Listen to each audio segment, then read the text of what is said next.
All right, listeners, you're going to want to fire up your iPods. Coming up next on the Spotlight Picks segment, Bill Murphy from the Gold Antitrust Action Committee.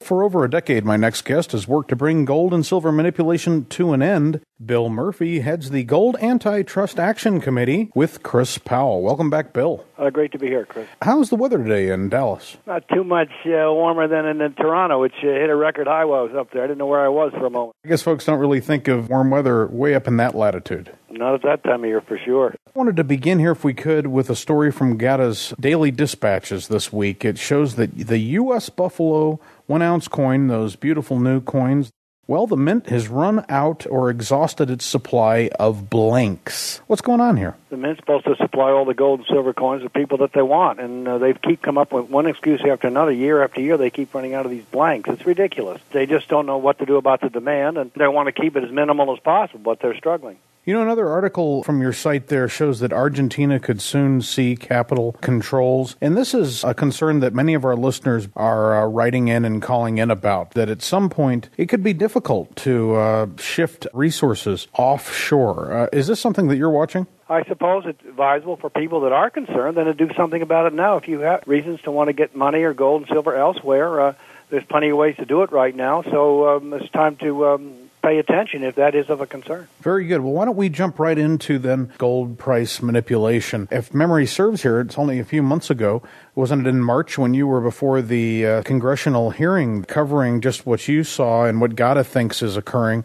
Gold has, ever since then, been headed pretty much straight into the stratosphere. What's going on? Chris, it was a CFTC hearing about position limits, and GATA made quite a splash, and there are a lot of knowledgeable people that changed the whole tenure of the market because we exposed what was going on between HSBC, the big gold short, custodian of the big gold ETF, and J.P. Morgan, a big silver short, the custodian of the silver ETF, the major one, and gold and silver have taken off since then. But the real story is that the gold cartel is under severe pressure because the physical markets are very tight, seizing up the big money's going after it. And as we said many, many years ago, Frank Veneroso, one of our consultants at the GATA African Gold Summit in Durban, South Africa, May 10th, 2001, said 7 to 10 years the gold cartel would hit the wall. And the end of last year, the central bank starts selling gold, and now the price is exploding. It's all within that window. So we've nailed this thing for a decade, quite frankly, and this is just the very beginning. There's still not much excitement out there. The public's yawning. Most people don't understand it. Like they like to say, the most important thing you can know about the gold market is the gold price suppression scheme's falling apart. And that's what we've been saying and talking for years, and it's all happening, so we're pretty excited about it, actually. Exactly. Well, hat tip for all of that. And, you know, what does GATA view as the next big boot to drop on this topic of gold price suppression? Well, the biggest thing is what we mentioned earlier, that the physical market's seizing up. I know for a fact that big money went after the silver market 6 or 7 weeks ago, and it's going straight up. After the gold cartel took gold and silver down in July ahead of this quantitative easing, which we predicted that was as soon as it was going to go right back up because of the physical market, and we know why they took the price down. The silver market's been on fire. If you look at the charts in gold and silver, they've been straight up since this gold cartel takedown ended. And there's also big money going after gold. I mean, the Russians are buying, the Chinese are buying, for heaven's sakes, the Bangladesh are buying. The supply-demand situation is much more serious than people understand.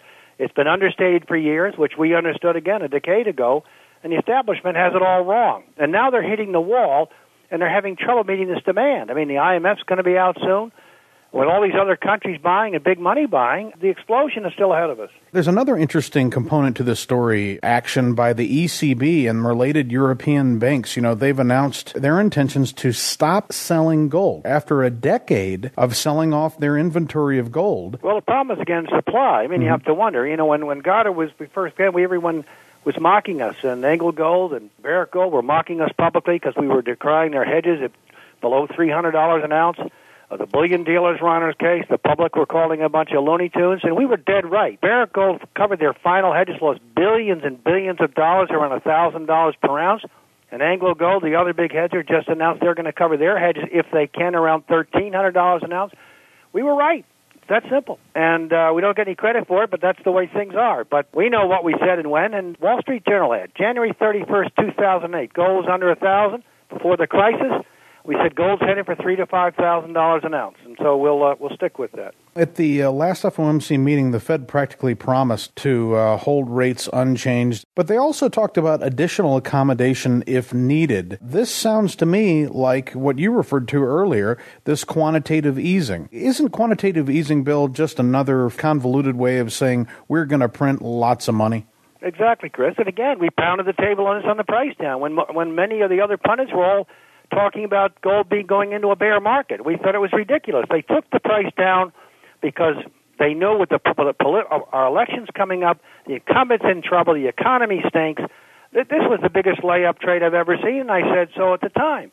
And as I said, gold has gone up about $150 straight once they took the market down, and once the big money realized, which the smart money knew, that the United States has to go into this quantitative easing mode. The U.S. economic numbers stink, and whether they just announce it or actually doing it, forget the Fed. They always do their Fed speak, and anybody that looks at this thing realizes what's coming, and that's why the dollar's falling apart. That's even why the stock market's going up, and most importantly, the explosive investments are going to be gold and silver, and that's exactly what's happening.